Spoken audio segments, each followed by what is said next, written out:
Pode parecer pouco, mas a gente já sabe muita coisa sobre lógica. Verdade? É sério. Em nossa primeira aula, a gente já conseguiu, por exemplo, saber o objeto de estudo da lógica argumentativa. A gente já percebeu que o objeto de estudo da lógica argumentativa é justamente o argumento. É aquilo que foi escrito, que foi dito, né? Mas a gente percebeu que não se pode, estou repetindo, a gente não pode analisar, não é possível analisar do ponto de vista lógico, né? Não é possível descobrir o valor lógico de qualquer sentença. É necessário que a sentença permita isso. E somente as proposições permitirão isso. E a gente aprendeu na aula anterior que é possível sim descobrir primeiro se uma sentença é ou não é proposição. E a gente viu as situações em que a sentença é proposição e as situações em que a sentença não é proposição. Na verdade, sabendo a situação em que ela não é proposição, fica fácil saber quando ela será proposição. E nós vimos aqui uma lista de situações que fazem com que a sentença não seja considerada proposição. Mas agora que a gente já sabe, que a gente já conhece o objeto de estudo da lógica argumentativa, a gente vai agora estudar, né? Vamos pormenorizar o conhecimento desse objeto de estudo, né? Que é a proposição. E a proposição, ela pode ser considerada simples ou composta, depende do caso. Nós temos proposições simples e temos proposições compostas. Nós vamos começar pelas proposições simples. O que são proposições simples? São aquelas sentenças declarativas, claro, tem que ser declarativa, porque se ela for interrogativa, exclamativa, etc., ela não será proposição. Mas além de ser declarativa, ela é simples porque ela está sozinha, né? Será composta se tiver mais de uma proposição simples, aí teria uma proposição composta, ok? Mas na proposição simples, observe.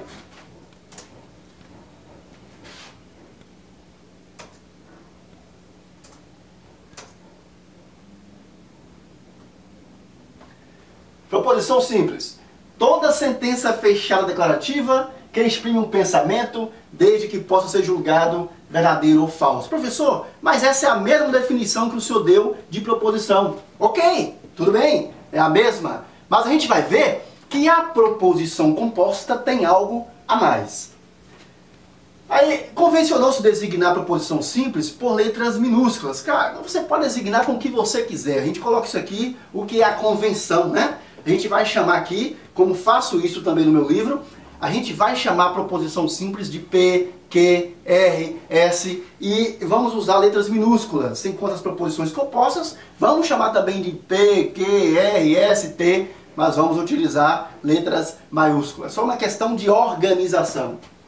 Por exemplo, Castro Alves escreveu a escrava Isaura. Escreveu a escrava Isaura.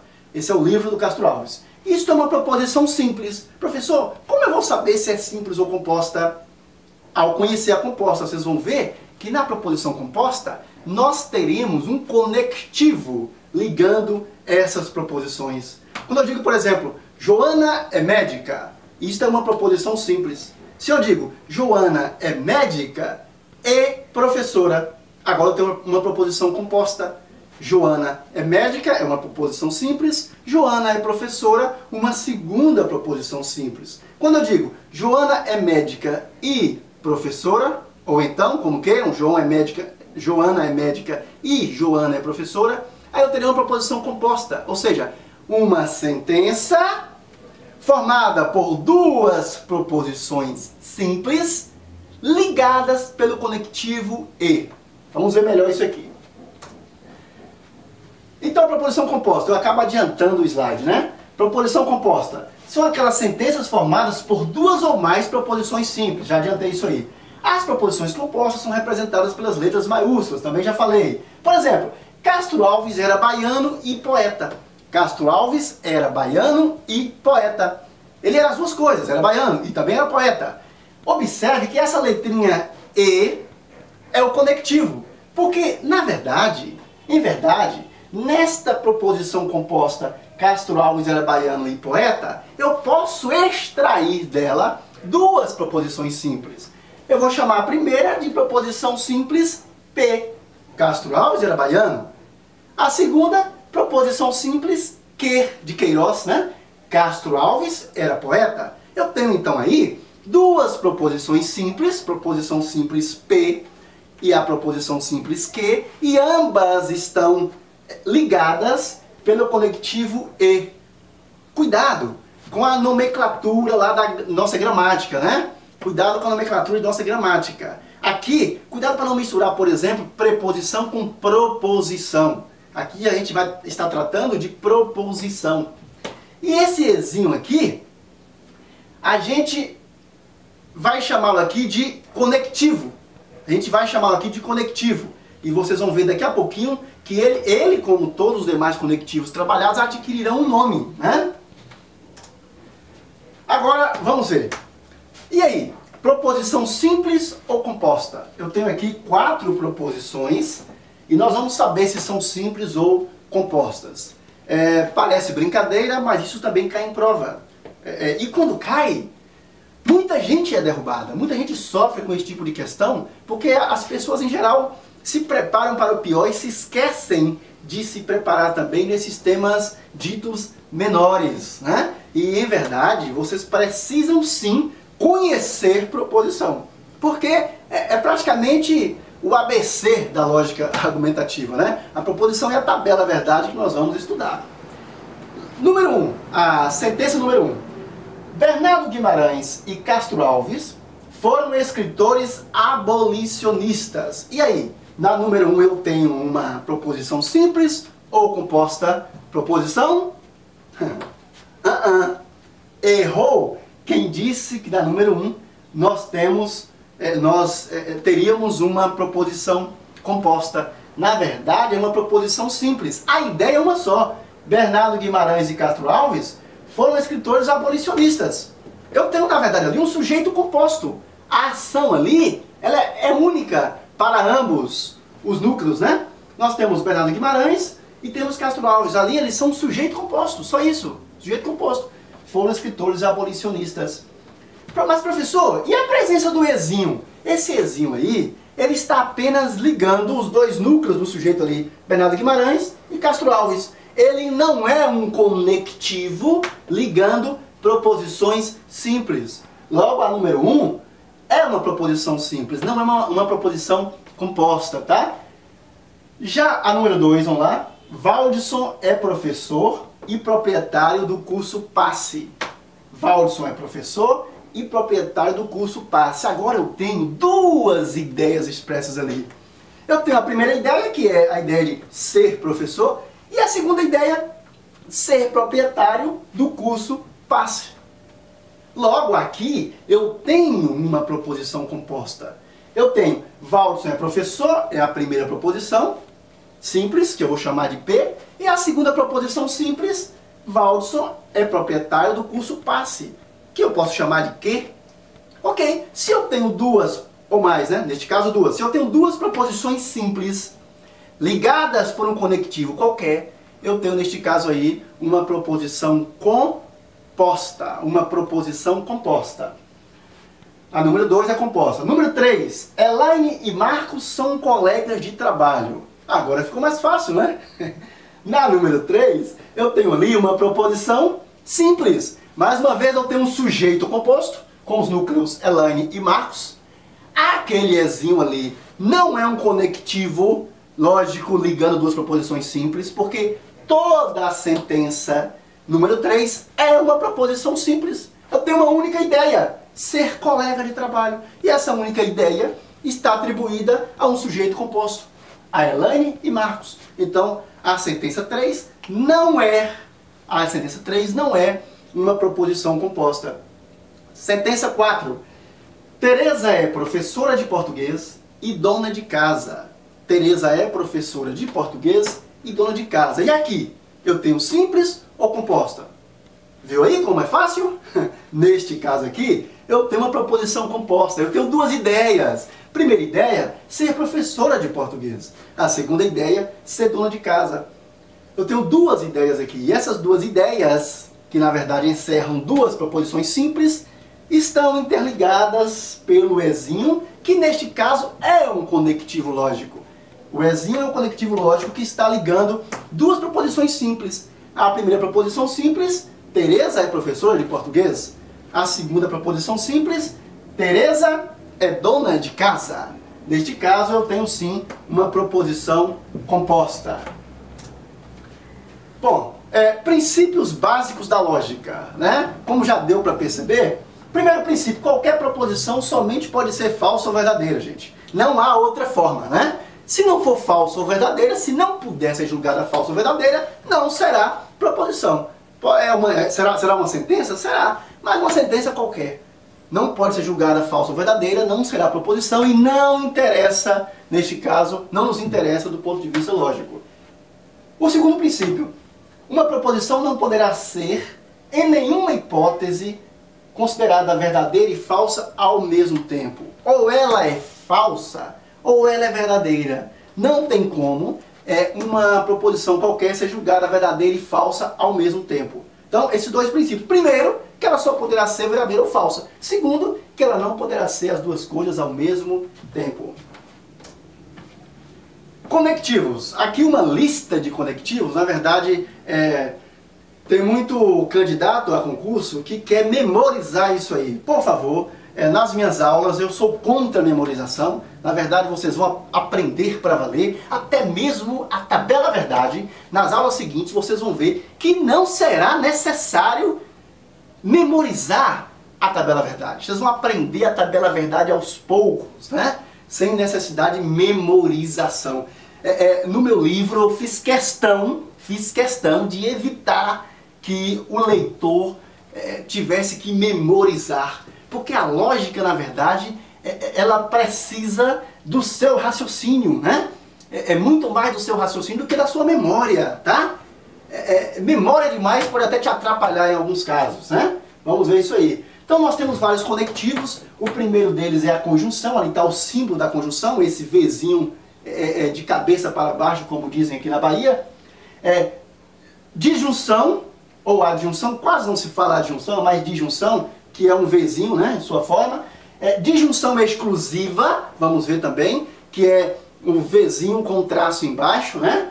A condicional, que é a seta apontada para a direita, e a bicondicional, que é uma seta dupla, em dois sentidos. Pessoal, mas professor, o que é tudo isso? Que loucura, para que tudo isso? Gente, eu disse a vocês que lógica argumentativa trabalha com proposição.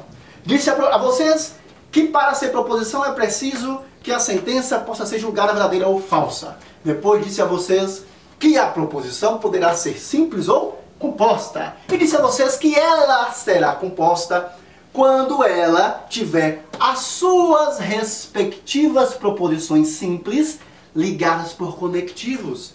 E a gente viu até agora o conectivo E. Na verdade, a gente citei várias sentenças aqui no slide com o conectivo E, mas ele não é o único conectivo. O conectivo E, que a gente chama de conjunção, que será o primeiro a ser estudado, ele na verdade tem alguns companheiros, né?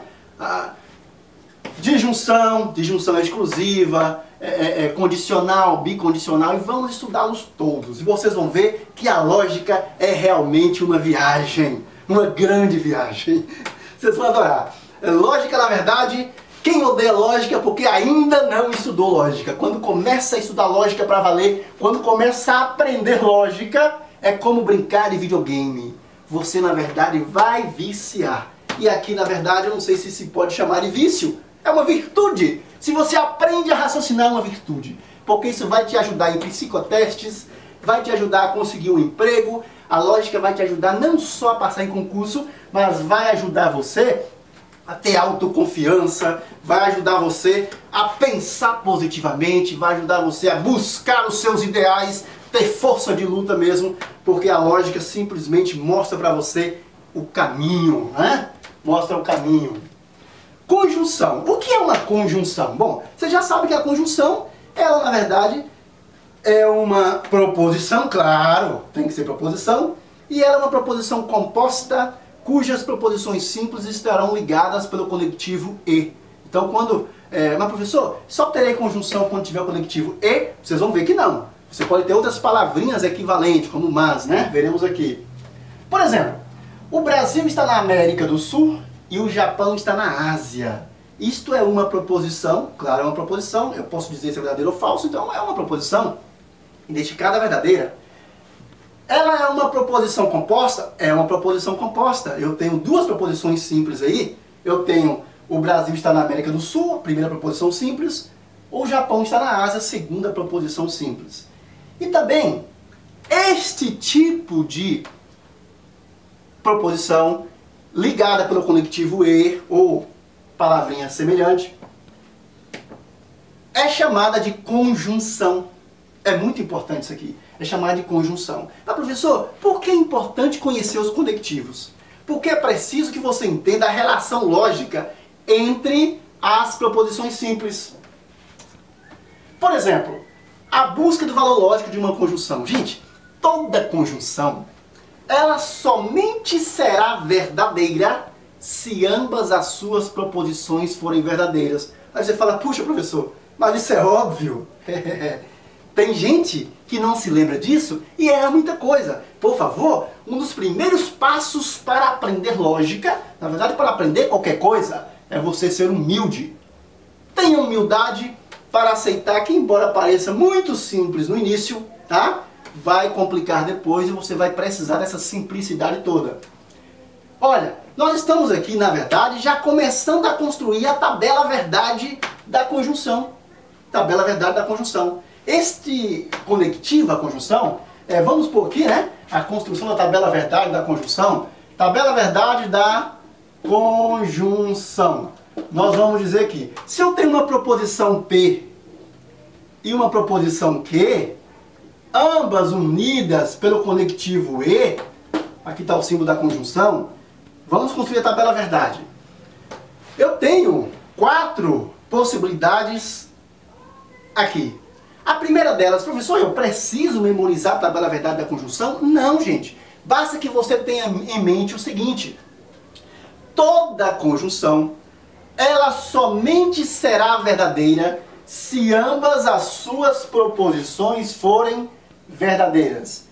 Toda proposição somente será verdadeira se ambas as suas proposições forem verdadeiras. Então eu tenho aqui, olha, ela só será verdadeira se ambas as suas proposições forem verdadeiras. O todo somente poderá ser considerado verdadeiro se a primeira proposição for verdadeira e a segunda for verdadeira. Neste caso, o Brasil está na América do Sul, verdadeiro, o Japão está na Ásia, verdadeiro. Então, ambas sendo verdadeiras, o todo será verdadeiro. Isso é importante? Claro! É importante porque em quaisquer outras situações, nas demais situações, a proposição composta, a sentença, será falsa. Por exemplo, se ambas forem falsas, ela será falsa. Se pelo menos uma for falsa, ela também será falsa. A proposição somente será verdadeira se ambas, a proposição composta, né, a conjunção, a proposição composta ligada pelo conectivo e, só será verdadeira se ambas as suas proposições forem verdadeiras. Em todas as demais situações, ela será falsa. Aí eu pergunto para vocês, é necessário memorizar, decorar a tabela verdade? Não. Sabendo que a conjunção somente será verdadeira nesta primeira situação, quando ambas as suas proposições simples são verdadeiras, logo, nas demais situações ela será falsa. Não há necessidade de memorizar isso aqui, de forma alguma. Tem aluno que diz, professor, tem certeza absoluta? Olha lá, tabela verdade da conjunção, ali só está invertido. Eu coloquei os valores finais do lado direito e ali está do lado esquerdo, tá? Para o pessoal que tem o meu livro de lógica, pode consultar o capítulo, dar uma olhadinha, que será muito mais esclarecedor.